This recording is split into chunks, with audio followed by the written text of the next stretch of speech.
Tonight on Joy News Prime, the Ghana Standards Authority is out to sanitize medical laboratory business where less than 10 of the 2,000 operating have international certification. The Ghana Health Service, the Standards Authority, together with support from the US CDC, decided that Ghana has not adopted the international standard for medical laboratory practice.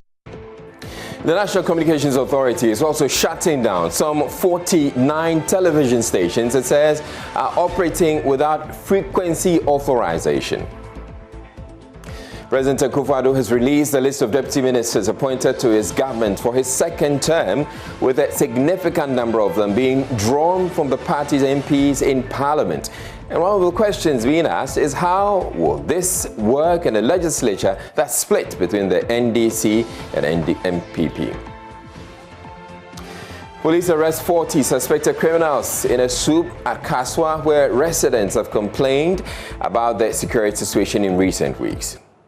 We have intensified our patrols for about 1 week now, intensive soups, and a lot of criminals have been arrested. Even this morning, as we are here, some of our commanders are not here. They are on the road doing the soup. In business, the Ghanaian economy grew by 0.4% in 2020, according to latest stats from the Ghana Statistical Service.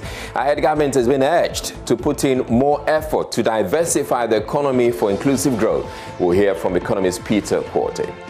Economy, low market economy, where when you grow, everybody gets a fair share of the national cake. There has to be conscious effort to redistribute the growth. The footbridges on the Medina-Dentang Highway are finally seeing some good patronage from commuters and pedestrians following some forceful intervention by the security agencies. But the patrons have another request. Our only problem now is the light, because at night we are scared to use the bridge. It's apart from light, the only problem we are.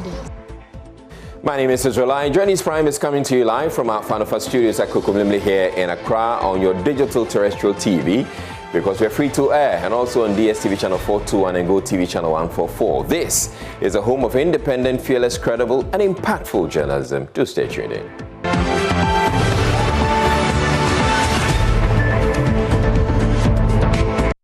Now, if you have ever had doubts about laboratory test results you obtained, your doubts may be well grounded if you didn't obtain them from an ISO certified facility. It turns out, of the over 2,000 medical laboratories operating in the country, less than 5 of them are internationally certified. Nearly 4 years after Ghana adopted the ISO 15189 code, the Ghana Standards Authority is deciding to go after laboratories that do not have the certification. Director General Professor Alex Dodo revealed this at an ongoing Celebrate Lab West Africa conference in Accra, from where Manuel Cranting reports.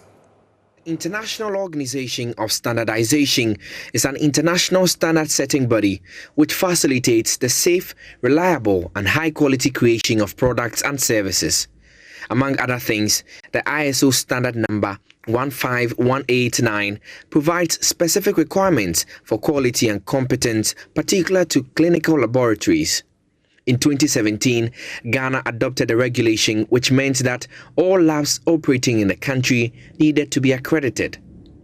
The Ghana Standards Authority and other regulatory agencies have since been working to get labs in the country certified.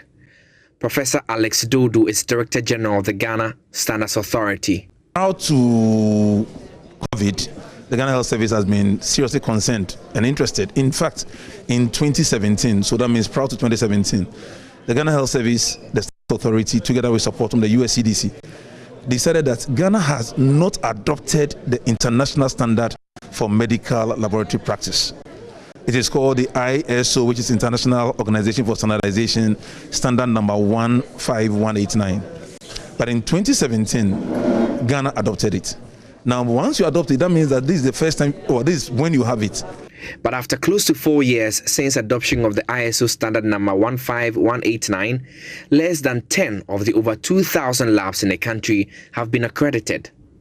Now, how many of our labs are using it? Currently, very few labs have been accredited to that level, which means that, yes, they are in the process, but they haven't reached there. And as the medical laboratory scientists themselves have said, practice is variable. Until you have them all accredited, you are going to get, shall we say, different results from different labs. Some are very high, some are very low, and that is not satisfactory. Since every health worker, that's the doctor, will make his or her decision on the lab results, the lab results should be consistent. Because if you get it wrong, then everything is spots. Professor Alex Dodo, who reviewed this at the ongoing Celebrate Lab West Africa conference in Accra, said the GSA will begin cracking the whip on defaulting laboratories. So far, our inability to have done that over the years, to the extent that Ghana at 64, very few laboratories have been accredited to international ISO 15189 requirements, means that there's a gap, and that gap must be filled. And fortunately, if we do it, we'll create jobs. So we are just telling the country that we would enforce, and if it means going to court, we will go to court to enforce. But we are doing that because consumers have paid taxes for us to do a job to keep them safe. If we fail to do that, the consumers will hold us liable, and we have no choice but to serve those who pay us, and that's the consumer, the taxpayer. On his part, immediate past president of the Ghana Association of Medical Laboratory Scientists, Dr. Ignatius Awinibono, charged the regulatory agencies to fast-track the approval of local innovations to be able to harness the expertise in the country.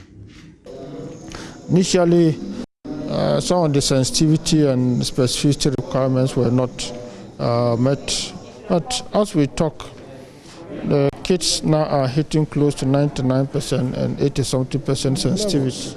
We pray that they expedite action, especially for an entrepreneur within the country who has been able to invest huge amounts of money to be able to come out with such a kit. He should be encouraged, and his work should be facilitated for testing within the population, because we need the antigen test to be able to augment whatever is happening.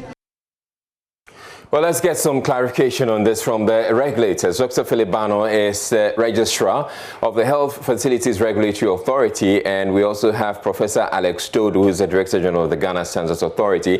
Thank you very much, both of you, for making time to speak with us. Now, and I want to start with you, Professor Alex Dodo. Why is the ISO certification so crucial? The ISO certification is important because whenever you have anything which is certified to a standard, there is consistency, there is reliability. You can have the quality because it's specified, it's written down, and everybody knows what that system does.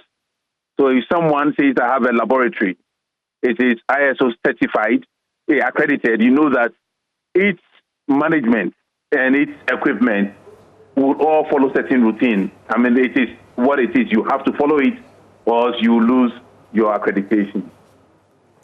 All right. Now, does that mean that the results that a lab that is not ISO accredited will release is not, kosher? No, you cannot say that. We have several laboratories in Ghana, all right, which have been going through a lot of capacity building and give results, which we all trust. The difficulty, though, is that it is performing today very well based on the requirements you have. Will it perform the same tomorrow? Will there be consistency long term? Should there be no supervision every day? Will the system still give the same results? And normally the answer will be no, unless you have the accreditation. So if you look at Ghana, a lot of the public health laboratories went through a lot of capacity building to be able to deliver. But prior to 2018, we did not have the ISO certification, as in Ghana had not adopted the ISO standard. So in 2017, the Ghana Health Service, GSA, together with the USCDC, adopted the International Standards Organization Standard number 15189, which is the standards for medical laboratory practice. Having adopted it word for word, what the next steps are is that all medical laboratories will seek that accreditation so that both their management and their practices can follow a pattern that is consistent, whether in the public sector or the private sector. Unfortunately, if you don't do that, there's inconsistency and quality, or rather quality issues will arise if they are not already present. All right. Now, I want to come to you, Dr. Philip Bano of HEFRA. Now, why is I would want to understand why is HEFRA certification alone not enough for these medical laboratories, and the need for us to also have the ISO standardization?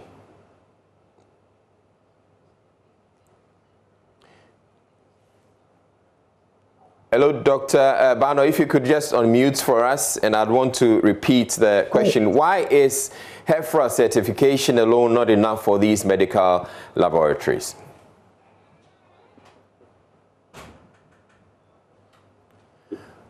Right, we're having some challenges with Dr. Bano. So I'd want to come back to you, Professor Alex Dodo. You indicate that less than 10 of the over 2,000 medical laboratories actually have this ISO certification. Can you be a bit more specific when you say less than 10?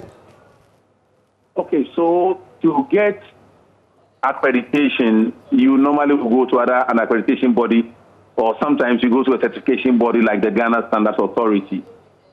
We do know that there are laboratories in Ghana who have obtained their accreditation from other bodies, and there are several of them, as in the bodies giving the accreditation. So we were being very factual in that, for instance, I think it's either MedLab, MDS Lancet, or one of them have gotten accreditation, ISO 15189, that they have boldly displayed on their signage. Essentially, so you're talking about two. From GSE. So you're saying two of them have certificate? I was saying those that I have come across, but if we do an audit, we may see up to 5, maybe up to 10, but definitely no more than 10. If you're asking that as Ghana Standards Authority accredited any laboratories or certified them to a management system, the answer is that we have not given any such certification. We have given training to the laboratory professionals. We have told them that when we are done, we need an accreditation body. Ghana as a country is just about starting its accreditation service for laboratories, the Ghana National Accreditation Service, which is not fully functional yet. But we hope that by the time we've trained all the laboratories, they'll be ready for accreditation. But in the absence of a Ghana National Accreditation Service, we can buy accreditation services, as we do already, from SGS or other companies, both in Ghana and overseas. All right, and finally, I want to ask you, let's take the COVID-19 test that we have running as an example. I want to ask you, Professor Alex Dodo, you have to choose between an ISO certified lab and one that doesn't have the certification to go for a test. Which one would you go? Can I answer this in a long way, like one? Would I accept all COVID tests undertaken in Ghana that have been approved by the FDA, HEFRA, and the rest? My answer will be 100% yes, because I know the processes. It included validating the equipment, checking that any scale there has been calibrated by GSA, making sure that the reagents have been approved by FDA, and then HEFRA finally wrote to us to finalize the approval of those laboratories. However, if someone is coming from overseas with a COVID test result, between accredited and non-accredited, I will any day go only for the accredited labs from overseas. All right. Now, let me go try Dr. Bano again. Dr. Bano, so we've been having this conversation about these labs, and the Ghana Standards Authority is saying it's going after the labs that don't have the ISO standardization. What will be your role, or the role of HEFRA in all of this? Thank you for your question, and I'm sorry about I couldn't connect earlier. Having some challenges here. Yes. Just to add to the ISO and why it is important and why HEFRA licensing alone, though adequate for national but not for international purposes. For example, when you obtain the ISO, the 15189, it allows you to obtain the best advice based on best practices elsewhere. What is the best sample to use for a particular test? So whether it's a nasopharyngeal swab or oral swab or saliva or what is the best sample to use. So based on international standards, they can better guide you. Second is that you can also interact with their clinical staff and give further training and further advice so that whatever others are doing, they can share that knowledge with others. Also providing better opinions for diagnosis and patient care. So that can also be given and shared. So all of these are part of why getting international international standardization is important for all our labs. I hope that's clear. All right, but this process, the process of getting the ISO certification, doesn't come cheap, does it? Because it would involve you implementing some systems and putting some systems in place to ensure that you get that certification. Isn't that a challenge with many of the medical laboratories we're having in the country? I'd want to ask Dr. Bano first. Yes, cost is always an issue, and I'm quite sure that is why since 2017, some of our labs have not been able to implement this goal. But it's nonetheless a goal that we must try to achieve because it will improve overall patient care and the quality of care that we offer in the nation. As a regulator, I'm not happy to know that just a handful of the labs are able to apply or adhere to the international standards. So we need to do better, but we need to encourage them and support them and also find the resources for the labs and how to obtain this very important standard that we must have in order to improve patient and quality of care in the nation. Now, Professor Alex Zodu, are you still going ahead to clamp down on those without the certification, even though cost, as we have discussed, is an issue? Let me sort of kindly let your viewers know a few things. So today at Alisa, there's a conference ongoing called Celebrate Labs, being hosted by the Medical Laboratory Scientists Association across West Africa. Now, the leadership of the labs are saying that for consistency, for reliability, for all sorts of things, they wish to have ISO 15189 accreditation so that their practices are consistent and their service delivery will be world-class.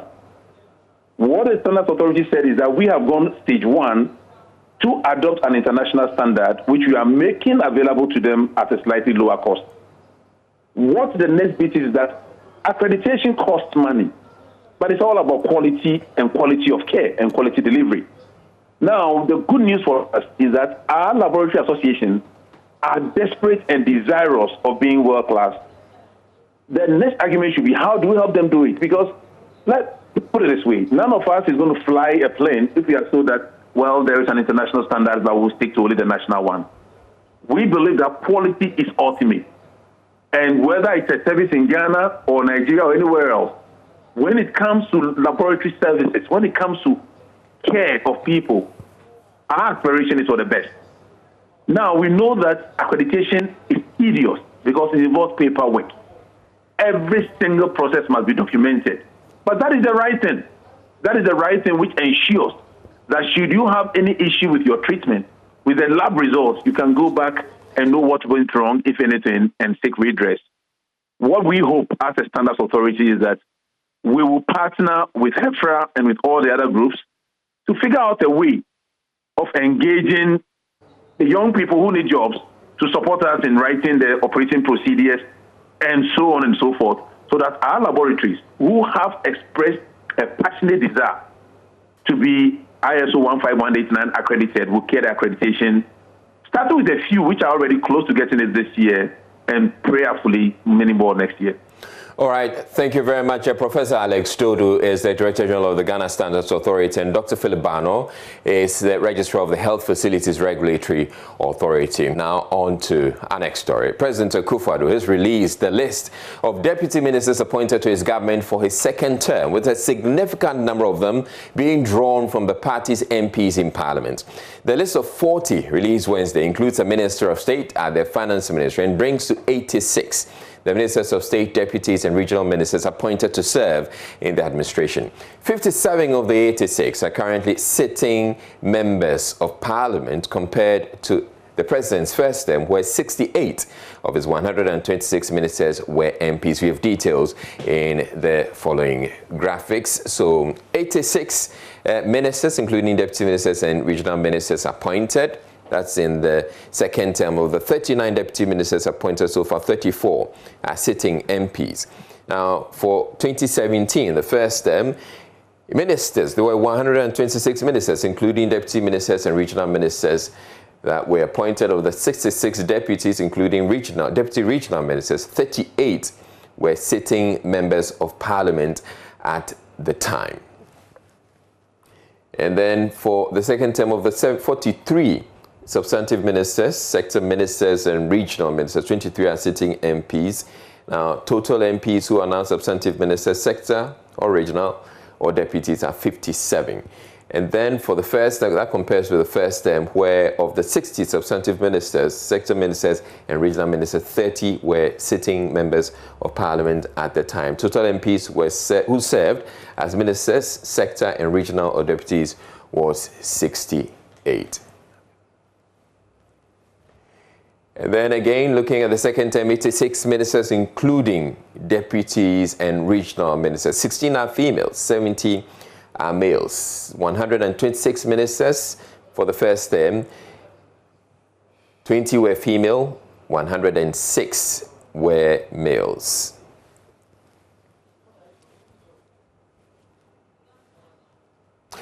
Now, head of our political desk, Evans Mensah, joins us on Zoom for some more analysis on this. So, Evans, obviously, some persons like the former Deputy Information Minister Pius Ajide was not included in the list. What's your assessment of the names we have? I mean, it's instructive you mentioned the former Deputy Information Minister, Pius Ajide. He is not alone, because this, for me, is a complete clear-out of the deputy ministers who formed Akufo-Addo's first government. I mean, you can count 39 deputy ministers, the nominations that we have. Out of that list, I count 31 new faces, which means that only 8 are from the previous term. So that gives you a sense of what the president is trying to do here. And to put it in context, this is a president who had a whole 4 years, and this is pretty historic in terms of the post-Republican democratic dispensation. We've not had a situation before where a government, the president, appoints a list of ministers and runs with them for an entire term. But that's what Nana-Addo did. There was some reshuffle at some point, but that was so minute and minor in terms of the bigger scheme of things. And then he's taken advantage of his second term now to do that reshuffle we didn't see in his first term. And that's no surprise that the entire list of deputy ministers have been made away with, and a new crop of deputy ministers have come in. So you talk about, let's talk about the new face, the old faces, very few of them. So at the energy ministry, you have a few of them who are being maintained. I mean, Adam William Orekoedu was there.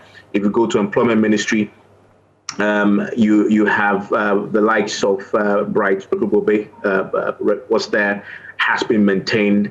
You go to the information ministry, they've moved, for example, Nana Doko-Esiama from information ministry to trade. And so she still maintains the position in government. But overall, the bigger theme you get there is that the president simply wants fresh faces, and that's what he's done. All right, so you look at the list again, and you see that a significant number of them are members of parliament. Now, you compare that with the first, the list of ministers that came out, and it appears the president is going out to say, if you didn't pull your weight enough to ensure that you won your seat, I'm getting you out of the system. Is that correct? There's also a constitutional imperative, is there not? Because the Constitution says you have to appoint majority of the ministers from Parliament. So from the onset, the president's hand is tied in terms of the choice he has to make. I mean, but the bigger conversation has been around the lessons from his first term, Because there are people like James Sabos and others who believe that the fact that the president appointed first a huge government of more than 220 ministers, significant number of them, came from Parliament, first-timers who came to Parliament, and that contributed to the defeat, to the huge losses they suffered in Parliament when it comes to the seat. Because a lot of these ministers were divided in terms of their attention for constituency work and doing government work. And so he was admonishing that this time, just barely meets the constitutional requirement. And so you select a bit more people from outside Parliament. But if you put it in percentage terms, he's doing now 69% of the people that he's appointed are from Parliament. And so that's still quite high. If you compare it to his first term, he was doing 53%. But then again, the actual numbers were higher then. But that tells you a story. But the challenge you face then, having appointed, in actual numbers, as we've seen, 57 people for Parliament overall, is that these individuals, with the way Parliament is currently constituted, will be needed in the House in times where you need them to vote on issues. Because if you miss out, the NDC will carry the day on a very important, public policy or government business, for example. And if you have so many of these individuals who are ministers and also members of Parliament, they may be caught up doing government work and may not be in the House to vote. That's going to be a challenge to always whip them, to get them in to vote and combining their work with parliamentary work. But then also there's a flip side to it. One of the biggest factors accounting for why it's taking this long for the president to nominate his deputy ministers, and by the way, 4 months, almost 4 months is taking for him to pull this off. Longest wait we've had in the Fourth Republic.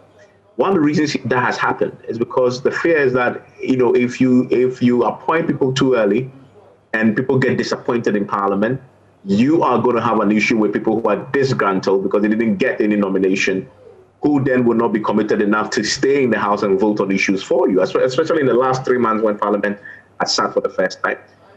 And that flip side is that now that he's had all these members from Parliament, maybe he's satisfied a bit more of those people, and so maybe going forward, he will have some stability and have their support and others to push through government business. So this is a fine balancing act that he needs to walk.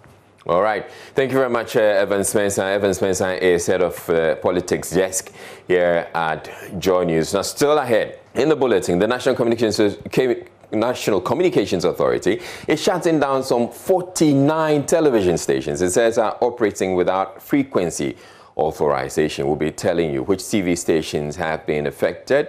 And then the police arrest 40 suspected criminals in the soup at Kaswa, where residents have complained about the security situation in recent weeks.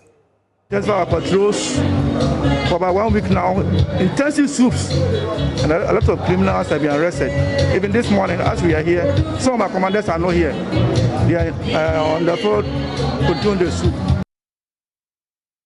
Business, the Ghanaian economy grew by 0.4% in 2020, according to latest stats from the Ghana Statistical Service. Ahead, government is being urged to put in more effort to diversify the economy for inclusive growth. We'll hear from economist Peter Quarton.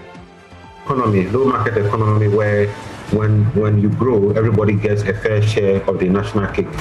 There has to be conscious effort to redistribute the growth. A very good evening to you. It's time for business. I'm Charles Arite. Economist Professor Peter Quarton is asking governments to put in effort to add value to our major export commodities, as the agri sector contributed significantly to the economy, about 0.4% growth rate in 2020 alone. Take a listen to Government Statistician Professor Samuel Kobina-Aining, who announced the latest figures earlier today.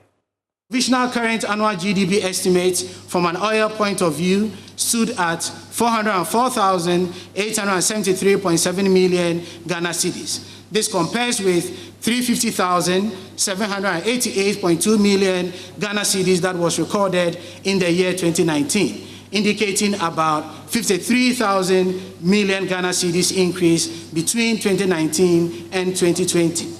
From a current point of view, again excluding oil, we saw that in 2020, GDP stood at 353,705.1 million Ghana cedis, and this compared with 315,118.8 million Ghana cedis that was recorded in the annual year 2019, indicating an increase in excess of 35 million.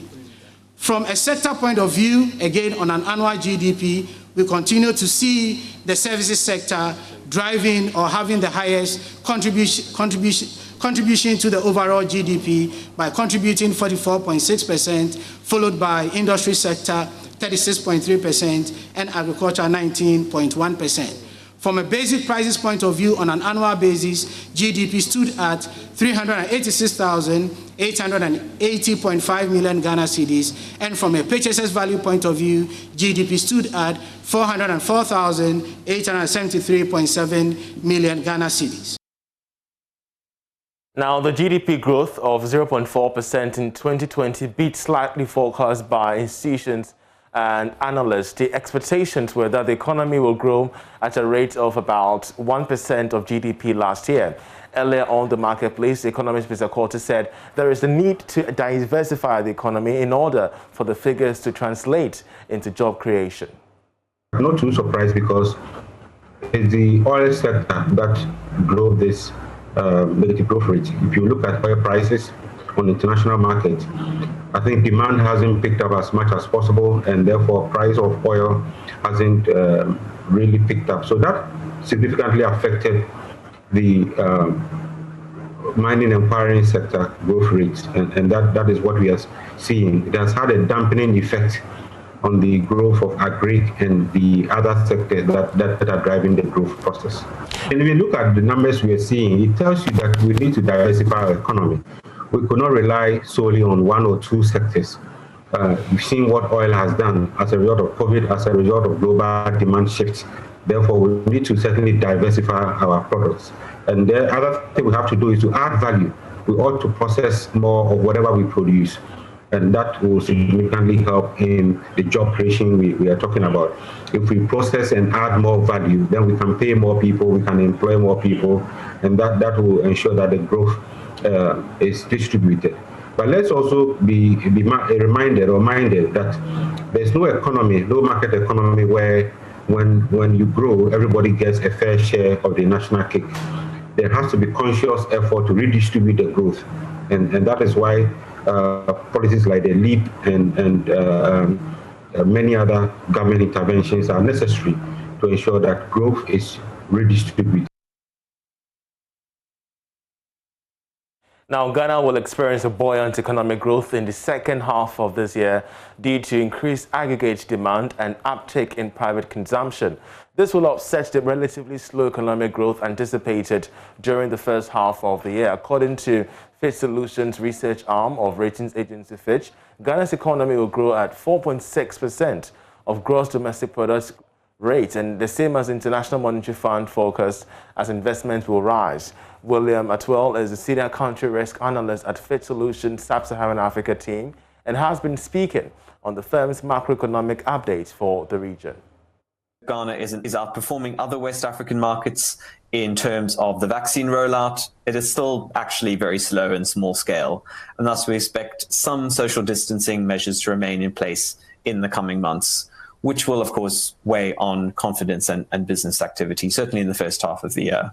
You can see on the chart on the right-hand side how confidence levels dipped somewhat in February amid a rise in COVID restrictions and a consequent tightening, a rise in COVID cases and a consequent tightening of restrictions. Nevertheless, growth will improve considerably following last year's slump, and we expect it to be driven mainly by an uptick in private consumption as labour market conditions improve and inflation moderates somewhat.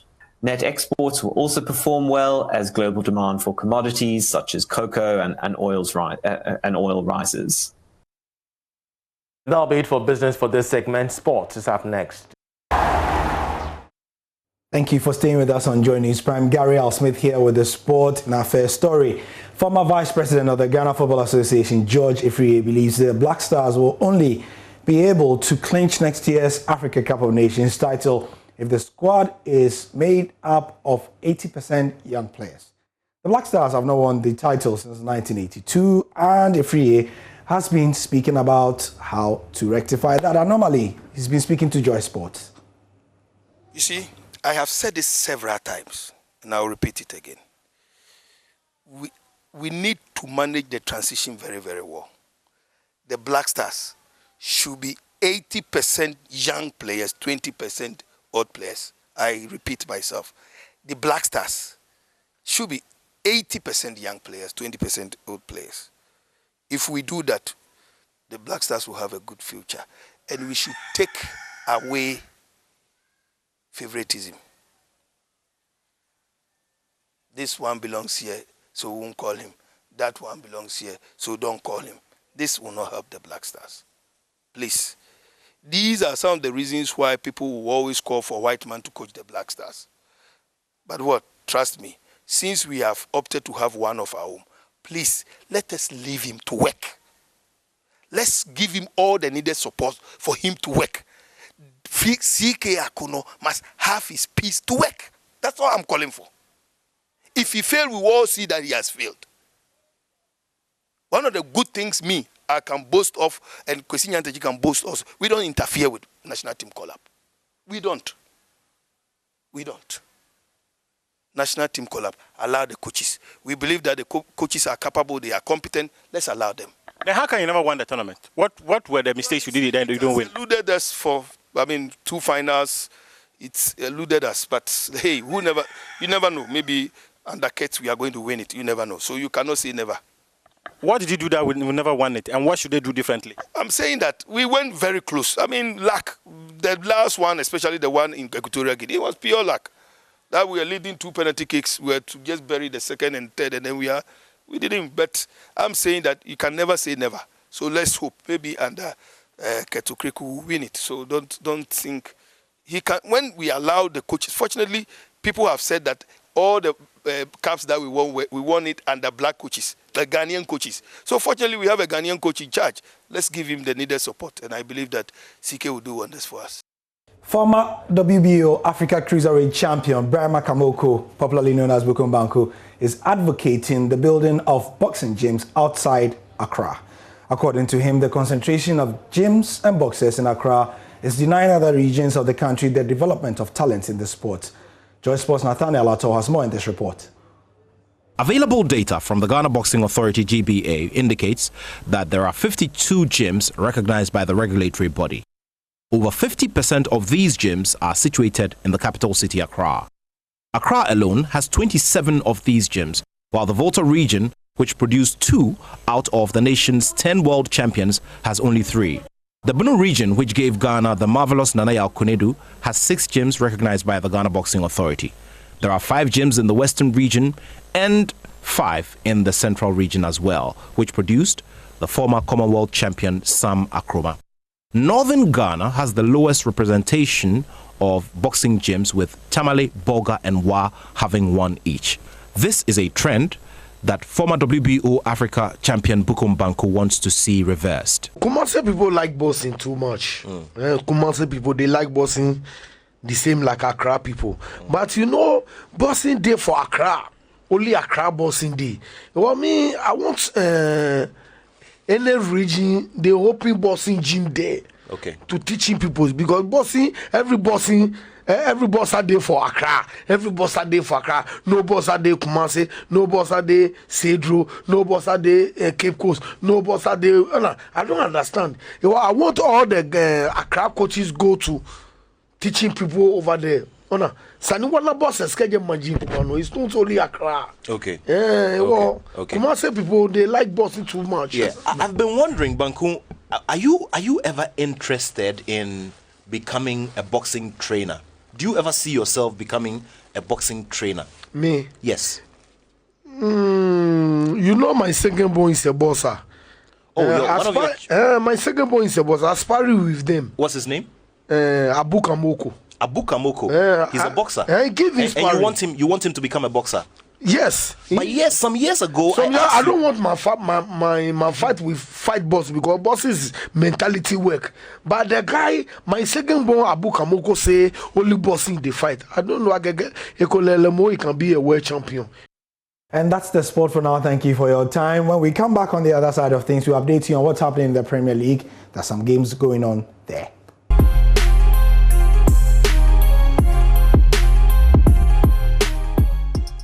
Right, it's time for Showbiz, and Becky Bex is here. Hello, Becky Bex. Hello to you, Easy. How you doing? I am well. How about you? I'm fantastic. I'm sure Accreditation Mante is also. Well, congratulations to him because he's been appointed. As nominated. Nominated. Yeah. Waiting for. Deputy Minister. Yeah. Is he nominated? Waiting for appointment? Is that? No. So you've been nominated. He has to go through vetting, and once he's approved, then yeah.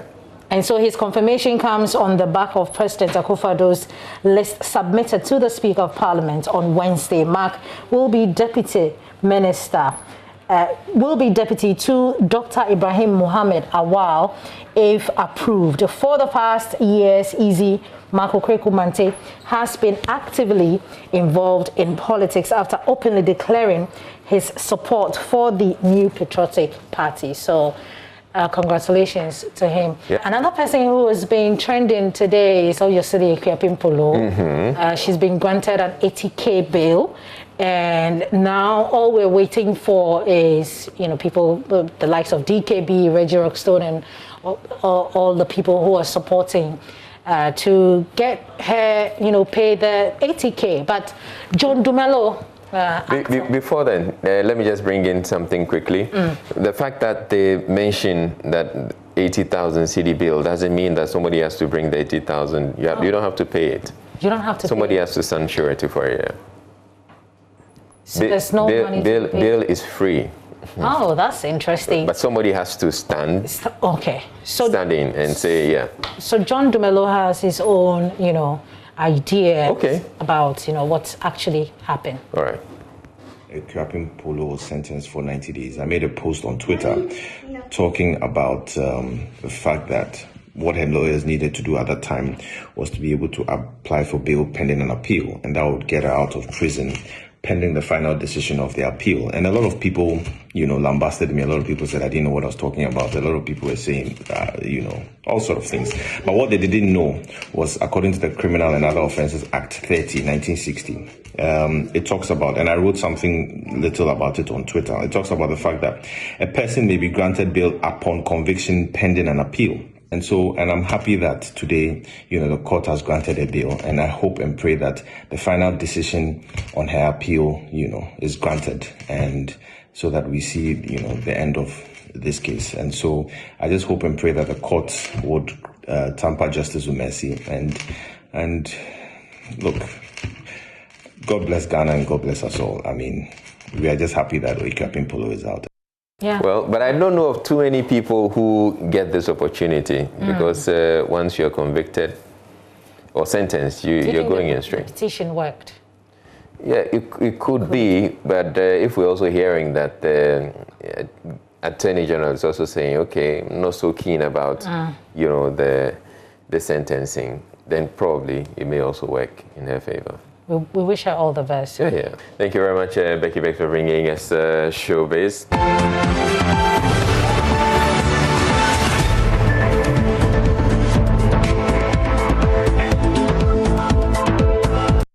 If you've tried without success tuning into a television station today, it could be that it is one of those the National Communications Authority says it is shutting down. A release by the NCA indicates some 49 stations operating illegally are being shut down. It says the operation forms part of a continuous monitoring exercise conducted on various satellite free-to-air television platforms using the Broadcast Monitoring System and the Radio Spectrum Monitoring System.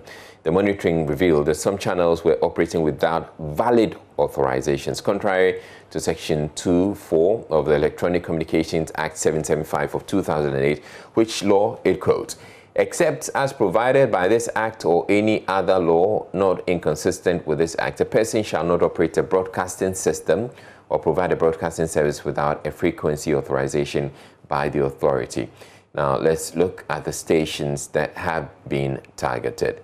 So there's Dove TV, operated by Sophia Okanse, DBA, Dove Television, and NTV, and operated by North Television. Thunder TV or Agrada TV. That's operated by Thunder TV Limited. And in Power TV, there's Maranatha TV, there's MTA, Chief TV, Kiss TV, Kiss, and then there's Sagani TV, there's Ojaba TV, and Nasrat TV, Kasi TV, and Ahotoso TV. There's also BOC TV, OK TV, Cash TV, Lion TV, Akwesiwa TV, NO TV, Apple TV, SBN TV, Eja Kofabai TV, and Next TV, Face TV, Flow TV, also known as Flow TV, and then Paradise TV, SBN International, and Adipa TV. The rest are Ice One TV, Ezra TV, Truth TV, Royal Star TV, Virgin TV, Days TV, Sewa TV, Ion TV, JA1 TV, Abapa TV, Semper TV, and then BTV, Kweku Bonsam TV, Asomdwe TV, TV Magic Channel 45, Perfect TV, Enima TV, Obo TV, now Elijah TV Plus, and then TV Universe, Apinto TV or Time TV, and Obo TV Plus. Now, the exercise is being done in conjunction with the Ghana Police Service and National Security Intelligence operatives. The exercise comes on the back of criticisms leveled at the NC and other state institutions for allowing all manner of unregulated material and persons claiming to double money to be on television. It is believed that two teenagers accused of murdering an 11-year-old boy for money rituals were instigated by one such fetish priest on TV. The Medina Adentan highway footbridges are finally seeing some good patronage, more than a year after they were built. Despite the agitation of the absence of the overhead walkways, they were largely ignored until some security officers were deployed there to compel commuters and pedestrians to use them.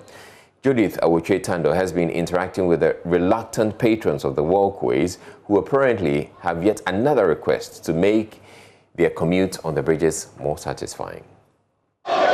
It was November 2019.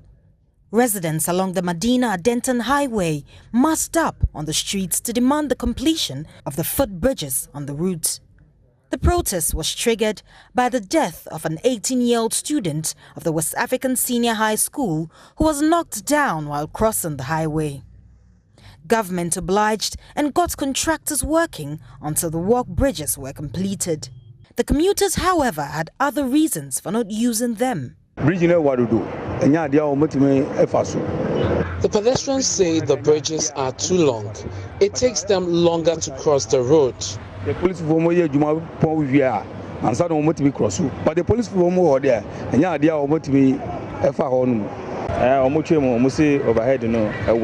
they tell us the bridge is long, so they cross the road to the other side. Some security officers were deployed to the place to ensure compliance, and that seemed to have done the trick.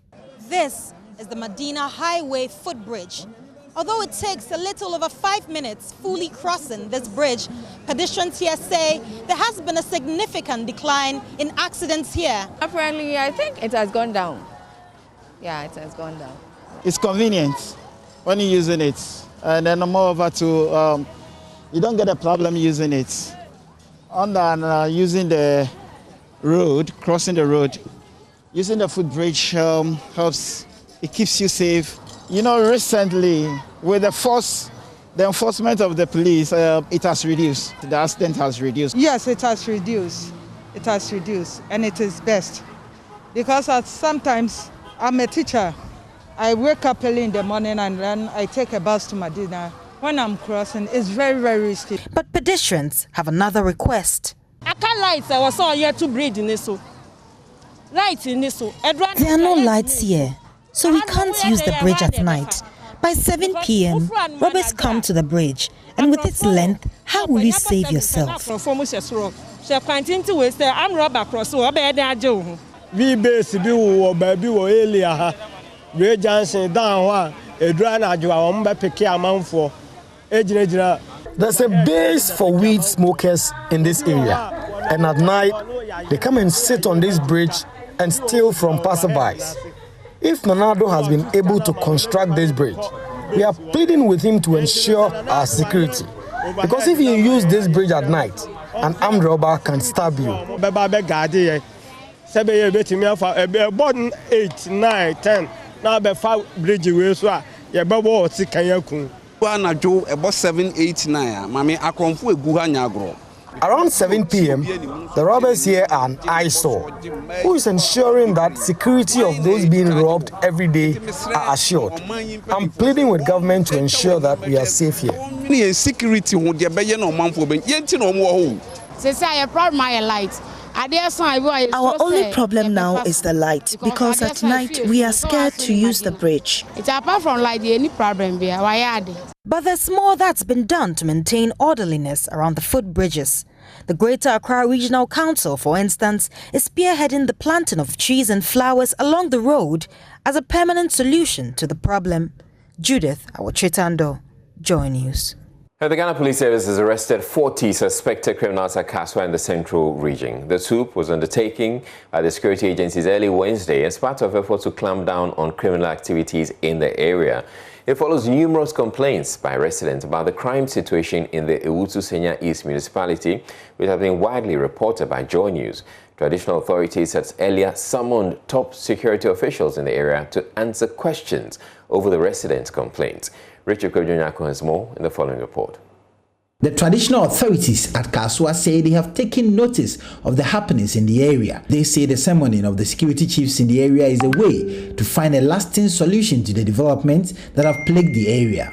Spokesperson for the Dupont of our core traditional council, Dr. Obinya Kotua, intimated there was a pressing need to deal with the situation before it gets out of hand. Service commanders, armed robbery, car snatching, motorbike snatching, etc. has become too much. You are the security experts in this municipality. Would like to plead with you to help combat this unfortunate situation. It has become a norm that wherever you go, wherever you pass, you see the stats, you see these unfortunate people harassing people. Nai Odupong sent us here to make it clear to you that what is going on in his municipality is unfortunate and is uncalled for, and it doesn't back it. Therefore, something must be done about it.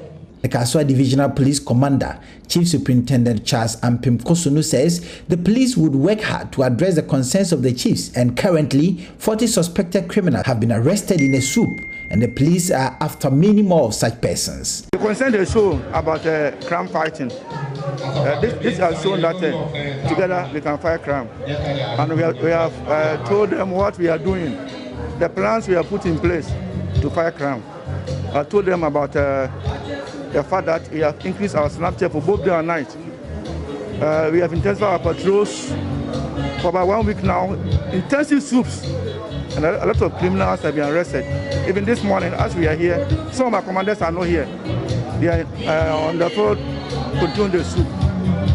So far, we have put a lot of things in place to make sure that the crime situation in Kaswa will come down. You know, there are languages in Kaswa. We will do our best to bring the situation under control. And the National Headquarters and the Regional Commander, they have come together and they have given us about 50 personnel. They are coming to stand by 1 month here. After 1 month, they rotate them, and they are here to increase our strength, to increase our strategies, and how we will come together and combat crime. MCE for Kaswa, Michael Yawesuman Mensah, on his part, is asking for the support of residents as they rally round the clock to tackle the challenge. He indicated the Kaswa population keeps growing and there was a need to re-strategize to fight the crime in the area. The crime is reducing per our records, but crime happens elsewhere and they say it's Kaswa. That is what is confusing the public. However, we have increased our snap checks. More police posts are coming. We're having more than 50 police officers who are coming to assist those already in Kaswa. The assembly is footing the bills of their accommodation and feeding and so on. And so the operation is a continuous process. We are always on it. But I want to assure the citizenry that everybody must go about their duties without fear. Because the reportage also put fears in people. We must all go about our duties without fear. There is currently high security presence at Kaswa as the Regional Police Command has sent more security personnel to deal with the security challenge there. Richard Kwejunyako, Joy News, Cape Coast.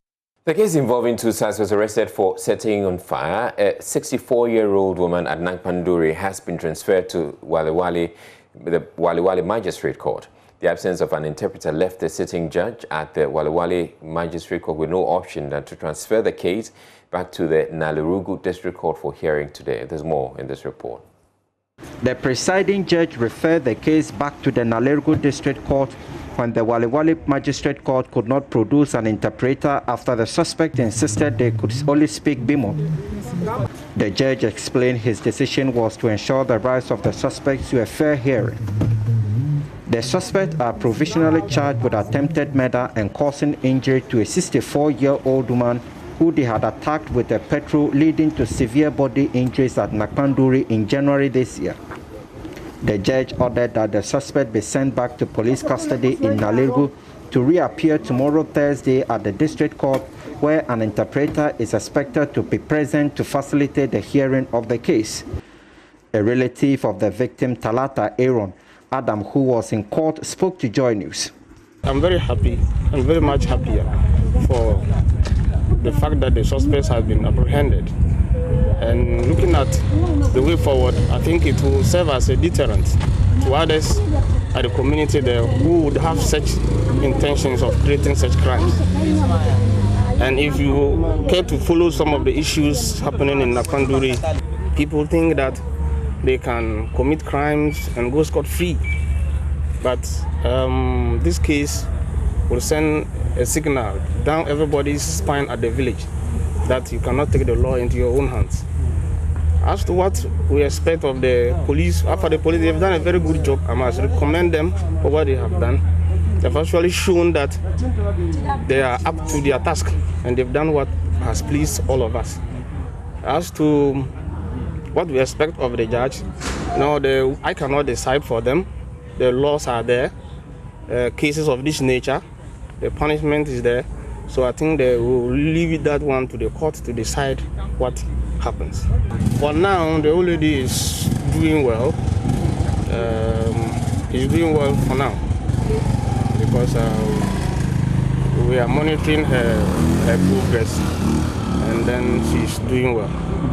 The prime suspect in the murder of a 25-year-old lady in the Volta regional capital Ho has been remanded into police custody. The prime suspect, there's more in this report. Thank you. The case currently has been put before the District Magistrate Court, Ho, and the suspect, Anthony Dadoe, who had been on admission at the Ho Teaching Hospital, that has been discharged now, was put before the court, and the court remanded him for the case to continue. So they are going to go back to the court on the 5th of May 2021. Provisionally, we are holding him for murder. Yes.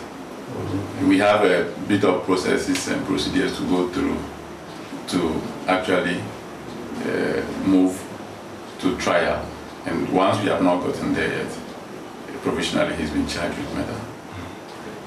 Police performed post-mortem on the body of the deceased Harriet Nyachi, and we are here to get the full report of the post-mortem.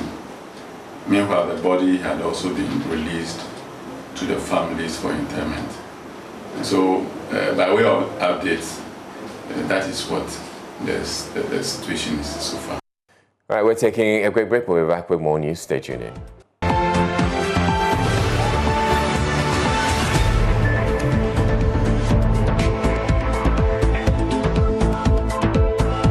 The state did not oppose the application for bail when lawyers for Kapim Polo applied for the court to grant the actress bail pending appeal. An Accra High Court Wednesday admitted actress Rosemond Brown, popularly known as Equiaping Polo, to 80,000 cedi bail with two sureties to be justified. According to the court presided over by Justice Ruby Ayete, the actress must report to the police twice every week and can only travel after the court has granted her permission to do so. The Accra Circuit Court last week handed the actress a 90-day jail sentence over nude photos she posted on social media with her son. The sentence received mixed reactions in the country, with some describing it as harsh, whilst others were of the opinion that sentence was fair. Kuko Sante has more in the following report. According to the Circuit Court, the 90 days jail sentence handed Equiaping Polo was as a result of the intrinsic seriousness and the gravity of the offences charged and the degree of revulsion felt by law-abiding citizens of this country for the crimes committed. The court said it took into consideration other mitigating factors, including the fact that Equiaping Polo pleaded guilty to the offence, thereby not wasting the time of the court, and the accused person showed remorse and had no earlier brushes with the law. But on Wednesday, 21st April, an Accra High Court, the Criminal Division, admitted Rosemond Brown, popularly known as Equiaping Polo, to 80,000 Ghana cedis bail with two sureties to be justified. According to the court presided over by Justice Ruby Ayete, the actress is expected to report to the police twice a week and can only travel after the court has granted her permission to do so. Her lawyer, Andrew Votia, outlined the full bail conditions. She's been getting bail in the sum of 80,000 cedis with two sureties. She's supposed to report to the police twice every week. And she's supposed to deposit her passport with the registrar of this honorable court and to seek the permission of the court before she can travel. And that has to be done by her lawyers. We have to apply formally by a motion to enable travel outside the country for a few days or a few months and come back. Yes. Bail pending appeal is an unusual process. Until the conviction is set aside or overturned, it's a good conviction. So it's an unusual process. But it can also be granted under special circumstances. So I canvass those. In fact, I particularize them. I started one after the other. I went under first and young offender. The show of remorse, the guilty plea simpliciter without wasting the court's time, and the welfare of the son, which the law seeks to protect. Now, for us today, if I ask you, is the son better off or worse off today? For me, I'll say that he's worse off for the 90-day castration of the mother. He's worse off. So the same law that seeks to protect the child is not punishing the child. Those are the special circumstances I went under, and those are helped by the judge. Andrew Votia also noted they will follow the substantive appeal after serving the Attorney General's department. For us, it's a step in the right direction. But this process is an unusual process. It could be denied, it could be upheld for you. But we are happy that the bill has been granted. But the main purpose is the appeal proper. This is just a temporary relief for her to be restored back to her former state she was before the conviction. We have filed our appeal process. Everything has been filed. Written address has been made. So it is now with the Attorney General. We have served them, so they also study it. So we'll be waiting for them for their response. Then the appeal will be heard. But look as if we are going towards the legal vacation, which is going to affect it.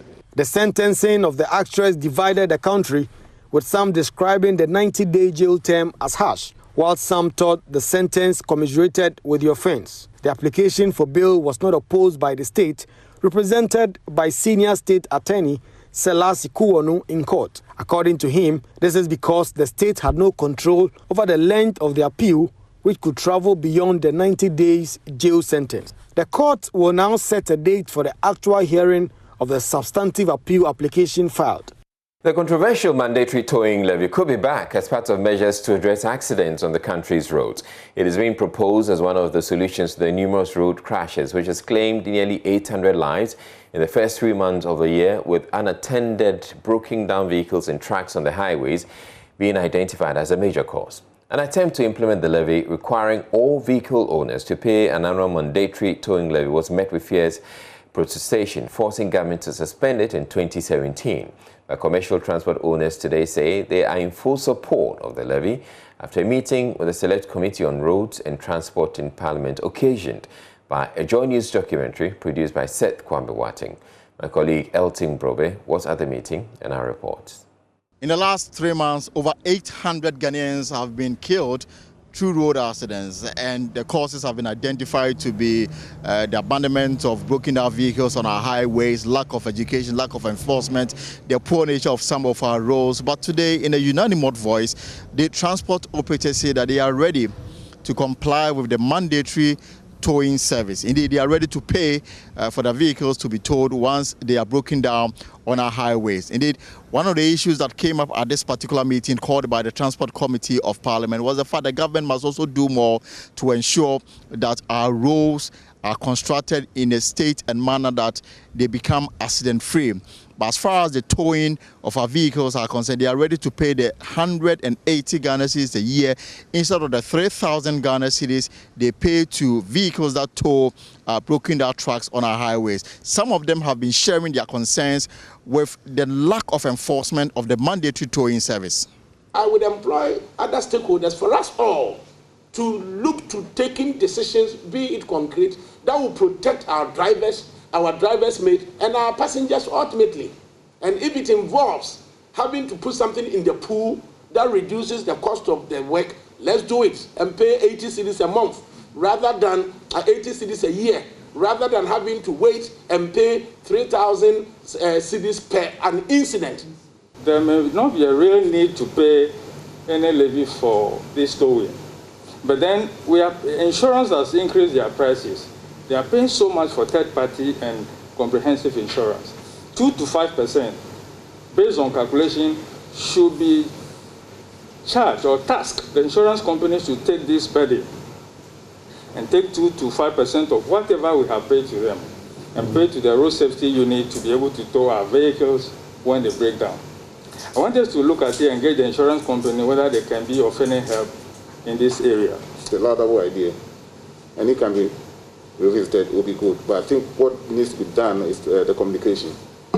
Get the buy-in from the people before we roll it out, and I think it can catch on.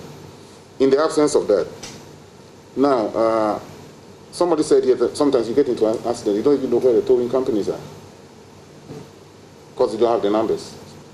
So what I would suggest also we can do is to liaise with the police departments in every district, so that when something, a bus or a truck or a car breaks down and is stationary in the middle of the road, they'll be given the mandate to call a tow company right away. The charge should be a little bit more than what an individual tow company will charge you. Now, the chairman of the Roads, Transports and Aviation Committee of Parliament, Kennedy Osei Nyako, says that government will, in the coming days, come up with a policy that will make it mandatory for all broken down vehicles on our highways to be towed. And that will require that when you go to renew your roadworthy certificate, you will be required to pay some amount of money. We as the committee, I think we will engage the ministry, especially the sector minister, on this matter. Now that the players, these are the key, part of the key stakeholders, now that they have agreed in principle that government should bring back the mandatory towing. We will also engage the ministry to see how they are preparing, where they've gotten to, whether they have some issues. We will share the concerns that these transport operators have also raised with the ministry to see how we can push this forward, because we can no longer wait on this matter again. From Parliament House, Elton Brobe reporting for Joy News. A 33-year-old midwife has come in for a lot of praise for her selflessness and commitment in saving the lives of pregnant women and their unborn babies in a hard-to-reach community in the Ashanti region. Without access to an ambulance, the Lali Gavo of the local Motokrudua Chips compound has improvised the use of wooden doors to transport expectant mothers to the health facility for deliveries. We have that story coming your way a little later in the bulletin. Do stay tuned in. And in business, the German corporation of Trade and Industry have entered into a new agreement to develop some industrial parks in the country. The move also seeks to support the growing automobile industry to meet international standards. Here is our report after a short ceremony to sign the agreement. German Corporation says it is committed to supporting Ghana's 10-point industrial transformation agenda with an investment of 540,000 euros through a grant to support industrial park development and to establish an automotive desk at the Ministry of Trade and Industry. The corporation will contribute to the development of selected industrial zones and parks in collaboration with local and international parks developers. Head of Program Special Initiative on Training and Job Creation at GIZ Ghana, Gerald Guskowski, said the gesture is expected to boost private and public sector quest to transform the country's economy. Yes, in general, we believe that the backbone of the economy and the development of countries is the private sector. No? So, of course, we need governments to ensure regulations in place that are favorable. But the development of a country, the development of jobs, job creation, private sector is the backbone. And we see that Ghana is putting a big emphasis on this with rules and regulations, engaging strongly in the African continental free trade area. And therefore we are supporting Ghana and trying to develop our partnership. We want matching between European companies and Ghanaian companies. So we have also programs in this direction. Trade and Industry Minister Alan Shermanton expressed confidence that the cooperation between the two parties will transform the automotive industry and attract more German investors to the Industrial Park initiative. But industrial parks would also help provide access to dedicated service lands, which would have access to energy, water, and other infrastructure facilities, which supports industrialization. So these two components of the special initiative will be absolutely critical in helping us to achieve and realize the objectives of our industrial transformation agenda. So I hope that this will only be the beginning. The other components of the transformation program, which I'm very sure Germany can help Ghana with. The grant agreement was signed by the country director of GIZ Ghana and Patrick Yaonimo of the Ministry of Trade and Industry. Now, the Asante Otunfo II has urged members of the Institute of Chartered Accountants Ghana to uphold truth and due diligence in the discharge of their duties. He says Ghana's economic development and the protection of the public purse rests on the professional ideals of accountants. The Asante said this when the leadership of the ICAG paid a courtesy call on him. Prince Apia has the rest of the story. The delegation from the Institute of Chartered Accountants Ghana visited the Mensha Palace to invite the Asante for their upcoming conference to be held in Kumasi. The Asante commended the association for their professionalism in Ghana's economic development. Otunfo said to the second also urged the chartered accountants to be truthful and diligent to their duties since it plays a critical role in protecting the public purse. Every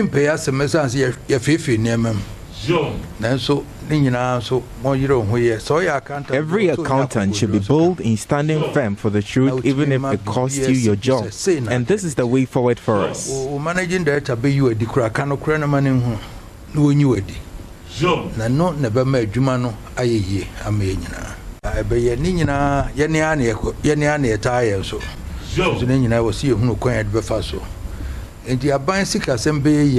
if the government's revenue and finances shall flourish, we must engage accountants on the steps to take in order to help develop our nation.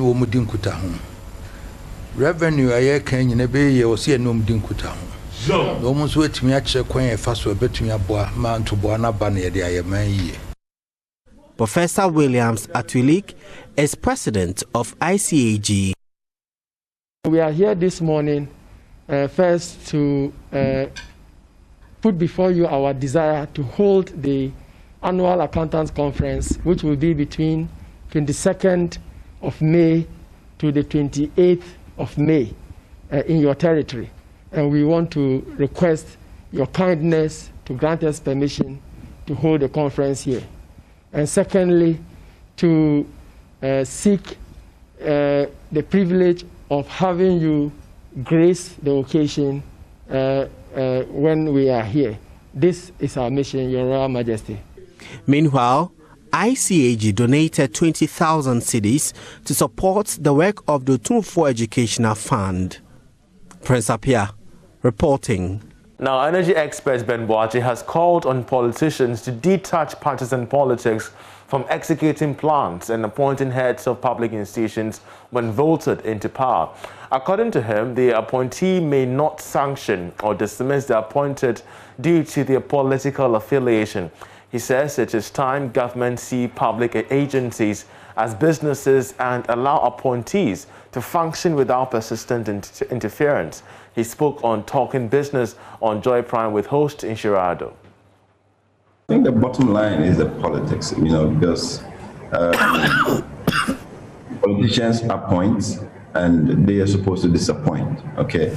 So if somebody is not delivering and you can clearly show that the technical person is not delivering, you just need to bring in somebody else who can actually deliver. But because of the persistent interference in the way these institutions function and work, they are not even able to call the shots when they have to, all right? Because it is about, going in there for one procurement or the other.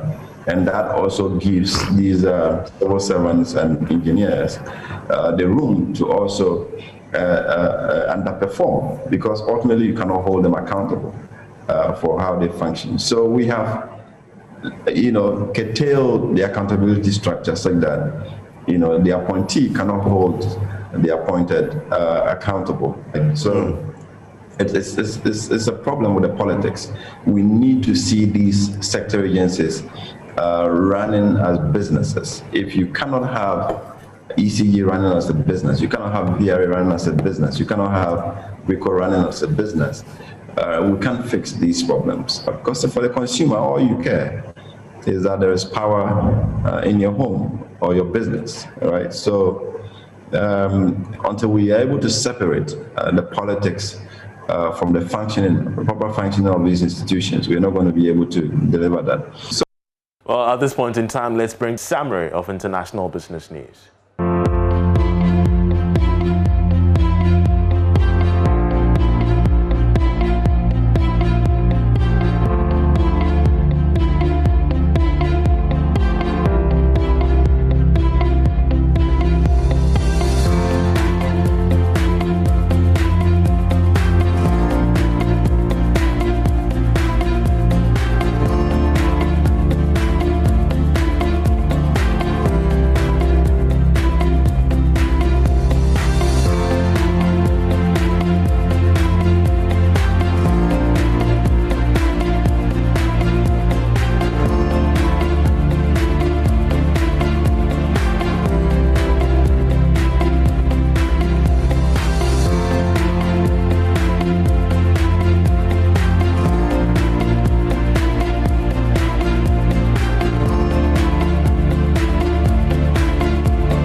And that's it for business with me, Charles Aite. A 33-year-old midwife has come in for a lot of praise for her selflessness and commitment in saving the lives of pregnant women and their unborn babies in hard-to-reach communities in the Ashanti region. Without access to an ambulance, the Lali Gavo of the local Motokrodua Chips compound has improvised the use of wooden doors to transport expectant mothers to the health facility for deliveries. Oiminteri of our health desk traveled to Motokrodua community to follow the exploits of this extraordinary midwife, and has come through with this report. Motokrodua is a small farming community in the Sache East District of Ashanti region. It is one of the hard-to-reach areas in the district, with thousands of hamlets scattered in the thickest of a forest. Many of the settler farmers are plagued with many waterborne related diseases and other health conditions. Justice Ofori Amwa is the District Director of Health.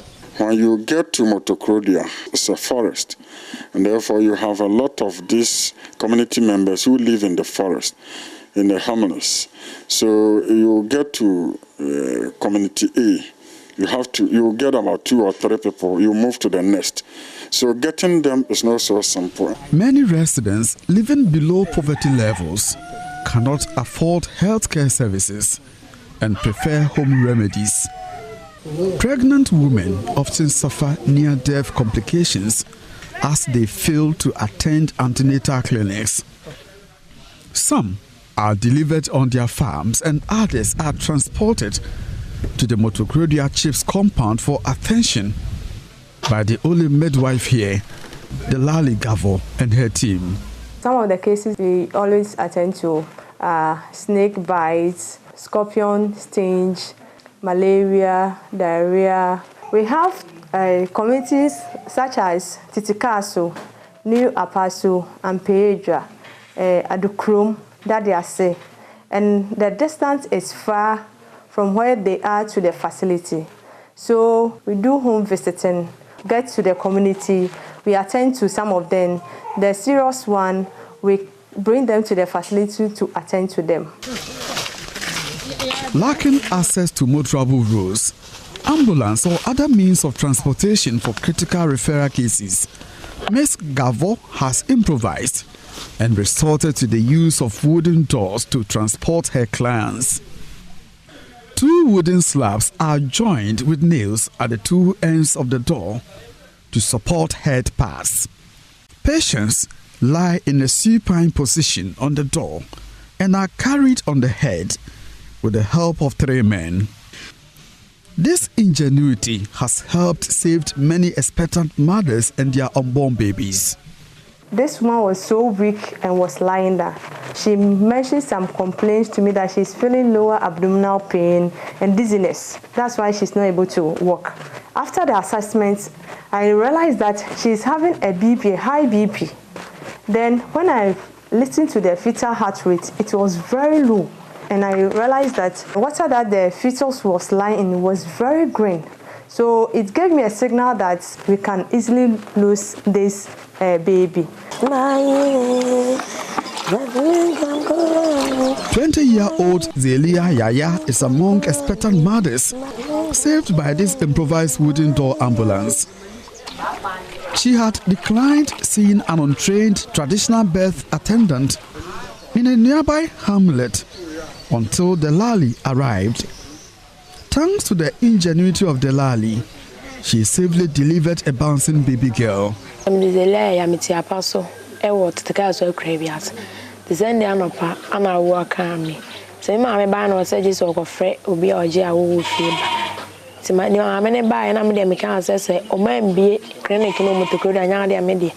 I want to make cocoa macaroni. I Madame Della. I'm friend one no buy, but na can a penading. I know yes any impegate, any impedria 3. No more pedal, no more swam. So I'm also swami could do cocoa be as no more brown or mass, no more. Madame Della, Eda Fuku, Tido. Anna me papa, Anna Kenneth, Anna Sakula.